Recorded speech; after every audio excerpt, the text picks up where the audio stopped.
National urban planning and management conclave की आज के इस कार्यक्रम में मंच पर उपस्थित प्रदेश शासन में मेरे वरिष्ठ सहयोगी, नगर विकास और ऊर्जा विभाग के मंत्री श्री अरविंद कुमार शर्मा जी, प्रदेश के कृषि उत्पादन आयुक्त श्री मनोज कुमार सिंह जी, एचएलसी के अध्यक्ष श्री केशव वर्मा जी, प्रमुख सचिव आवास एवं शहरी नियोजन विभाग उत्तर प्रदेश श्री नितिन रमेश गोकर्ण जी, प्रमुख सचिव शहरी विकास श्री अमृत अभिजात जी, आज के इस नेशनल कॉन्क्लेव में उपस्थित इस क्षेत्र के सभी विशेषज्ञगण, नगरीय क्षेत्रों के प्रबंधन से जुड़े हुए सभी उत्तर प्रदेश के हमारे अधिकारीगण और उपस्थित भाइयों बहनों, मैं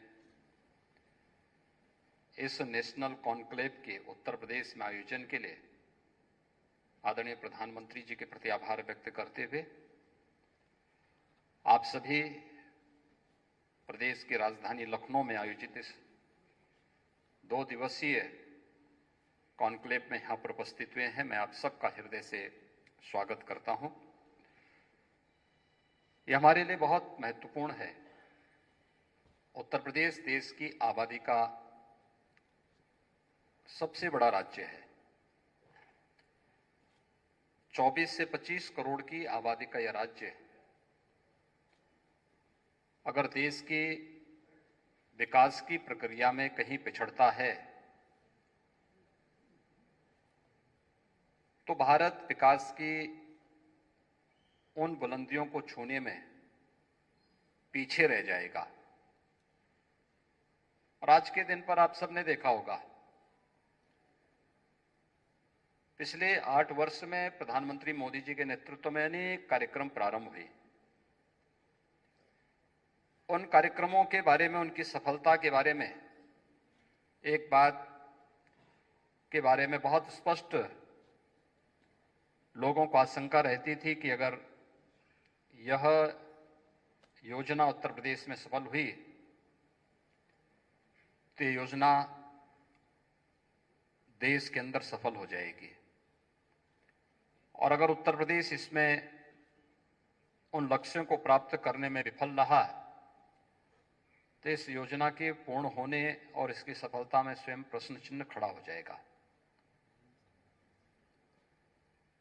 इतनी बड़ी आबादी का राज्य देश के अन्य कुछ प्रमुख राज्यों की तुलना में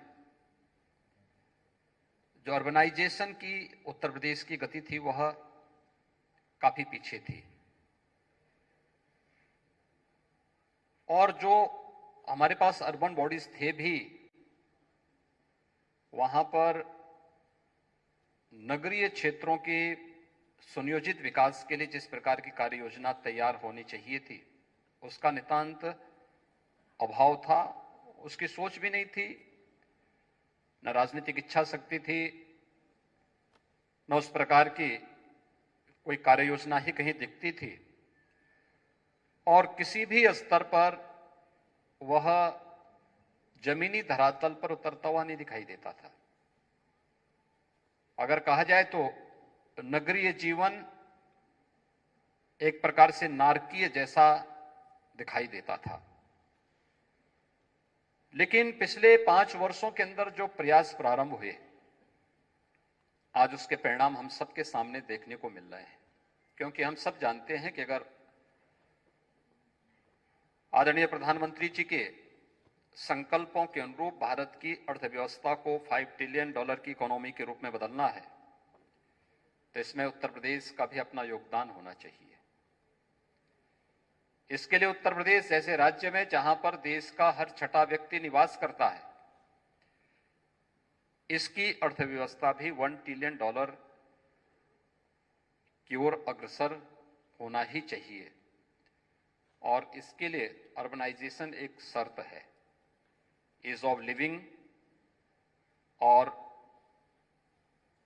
इकोनॉमिक ग्रोथ के लिए अर्बनाइजेशन की जो हमारी अवधारणा है उस पर अगर व्यवस्थित रूप से कार्य हम कर पाएंगे तो स्वाभाविक रूप से एक समय सीमा के अंदर हम इन लक्ष्यों को प्राप्त कर पाएंगे। उत्तर प्रदेश जैसे राज्य में बहुत पोटेंशियल है। ग्रामीण अर्थव्यवस्था यहां की आधार रही है और उस दिशा में अपने स्तर पर लोगों ने प्रयास भी किए हैं। आत्मनिर्भरता के लक्ष्य को प्राप्त करने के लिए ग्रामीण क्षेत्र हो या शहरी क्षेत्र, दोनों में प्रयास हुए, लेकिन समय के अनुरूप हमने उन्हें बदलने का प्रयास नहीं किया।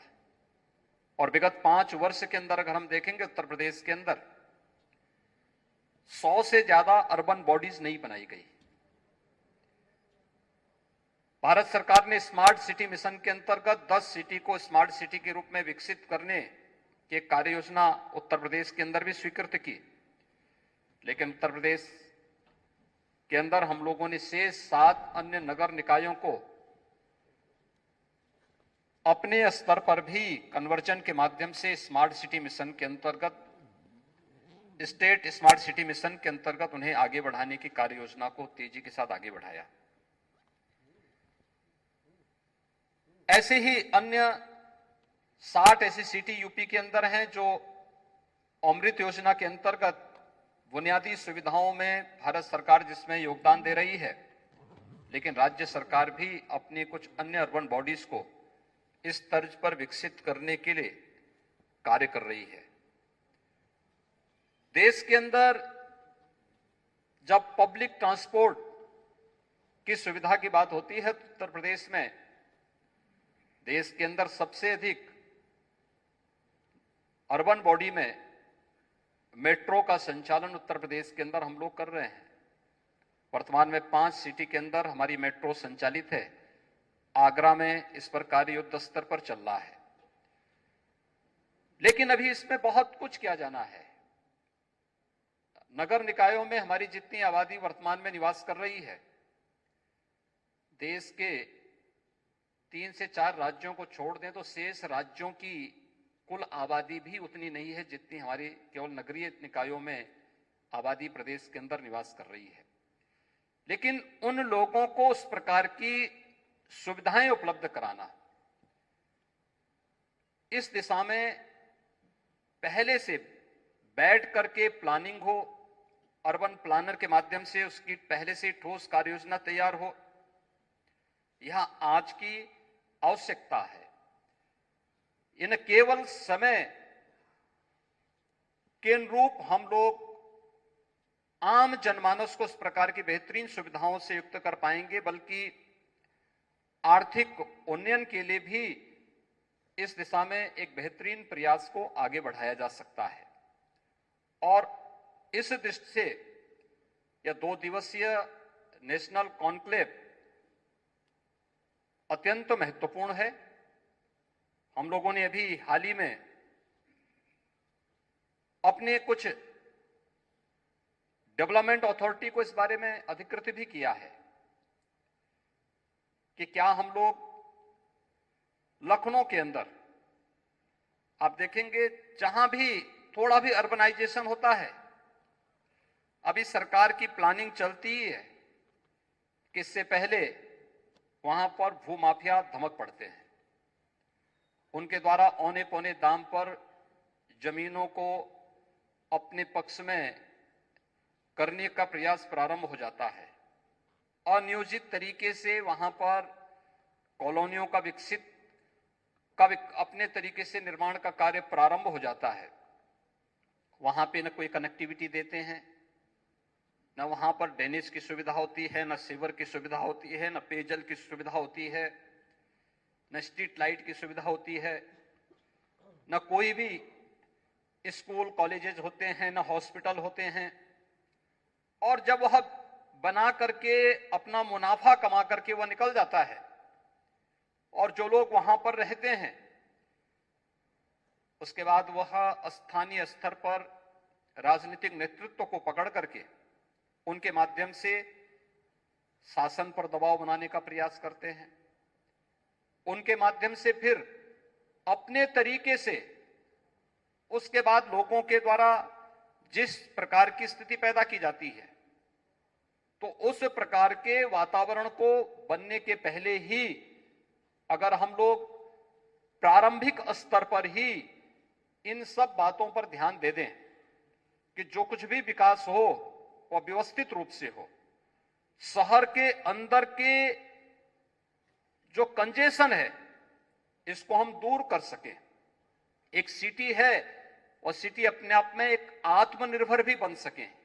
केवल वहां पर हम ईज ऑफ लिविंग के लक्ष्य को एक आम जनमानस के सुविधाओं से युक्त वहां पर उसे अच्छा आवास मिले, अच्छी बुनियादी सुविधाएं मिले, आवागमन के अच्छे साधन मिले, शिक्षा के अच्छे संस्थान हो, अच्छी स्वास्थ्य की सुविधा प्राप्त हो, यह प्राथमिकता इस प्लानिंग के अंतर्गत होनी ही चाहिए। लेकिन साथ साथ उन नगर निकायों को आत्मनिर्भरता के लक्ष्य को प्राप्त करने की दिशा में भी हम आगे बढ़ा सकें।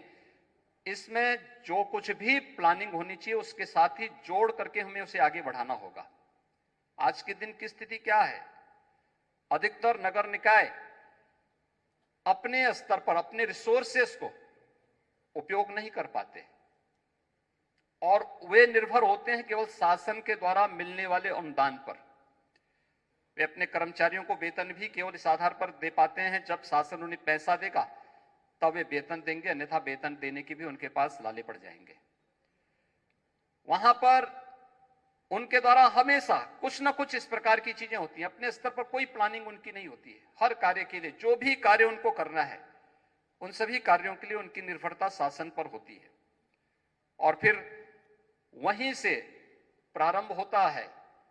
उन नगर निकायों में ऐसे तत्वों की घुसपैठ जो स्थानीय स्तर पर न केवल विकास को अवरुद्ध करते हैं बल्कि एक सामान्य नागरिक के जीवन को नारकीय बनाने के लिए भी एक जो गठजोड़ वहां तैयार होता है वह अक्सर हमें नगरीय क्षेत्रों में देखने को मिलता था। आज इसमें काफी सुधार हुआ है लेकिन इसमें बहुत कुछ करने की गुंजाइश है और मेरा यह मानना है उत्तर प्रदेश जैसे राज्य के लिए जिसने नगरीय विकास के कुछ नए मॉडल प्रस्तुत करने की दिशा में कदम बढ़ाने प्रारंभ किए हैं, इस पर यह जो 2 दिवसीय नेशनल कॉन्क्लेव है एक महत्वपूर्ण भूमिका का निर्वहन कर सकती है। और मैं चाहूंगा कि जो भी हमारे इस क्षेत्र के विशेषज्ञ देश के विभिन्न क्षेत्रों से यहां पर आए हुए हैं, विभिन्न राज्यों से यहां पर उपस्थित हुए हैं, उनके द्वारा जो महत्वपूर्ण सुझाव होंगे उनको तो हमारे यहां के विभिन्न नगर निकायों से आए हुए या डेवलपमेंट अथॉरिटी से जुड़े हुए जो भी हमारे अधिकारीगण हैं वे तो नोट करेंगे ही। जो कुछ आप इन नगर निकायों में या डेवलपमेंट अथॉरिटी में भी जो कुछ अच्छा हो रहा है उसको भी प्रेजेंटेशन के रूप में प्रस्तुत करके उसके बारे में भी कुछ अच्छे सुझाव आप भी ले सकें और लोगों को दे सकें, तो यह जो नेशनल कॉन्क्लेव है इसकी सार्थकता आगे बढ़ेगी। दूसरा, जो कुछ भी आप यहां पर देखेंगे अगले इन 2 दिनों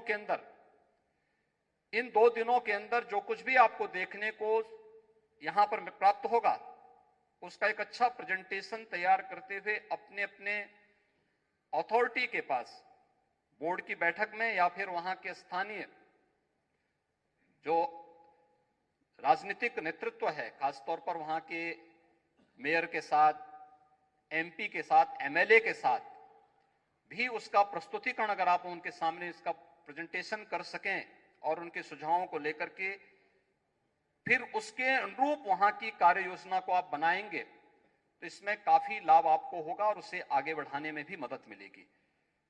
मुझे पूरा विश्वास है कि आज की ये अर्बन प्लानिंग और मैनेजमेंट आज की आवश्यकता है।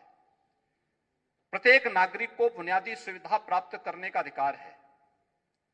वह पैसा देता है, उसके बदले वह सुविधा चाहता है, लेकिन जब वह उन सुविधाओं से वंचित होता है तो व्यवस्था से उसका विश्वास उड़ता है, और व्यवस्था से जब एक बार उसका विश्वास उड़ता है तो वह फिर एक गलत दिशा की ओर अग्रसर होता है।